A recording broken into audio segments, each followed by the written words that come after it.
Naniniwala tayo doon sa kasabihan na habang may buhay, may pag-asa. habang may buhay, may Pag-asa. habang may buhay, may Pag-asa. pagsubok.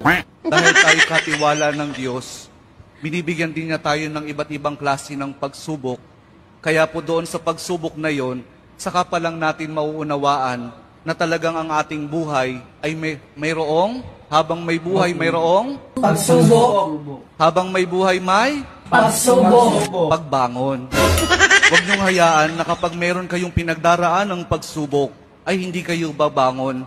Kailangan meron tayong pagsumikap na pagtsatsagaan natin yung ating mga pagsubok na pinagdaraanan. At kapag merong pagsubok at merong pagbangon, saka pa lang natin mauunawaan na talagang ang ating buhay, na habang may buhay, may Pagbangon. habang may buhay, may Pagbangon. pag-ibig. Ang pag-ibig na nagmumula kay Jesus lamang sa ating mahal na pong Jesus Nazareno.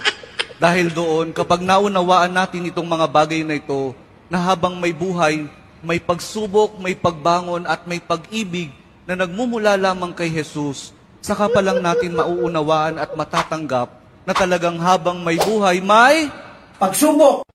Pagsubok. pagsubok. Tuga.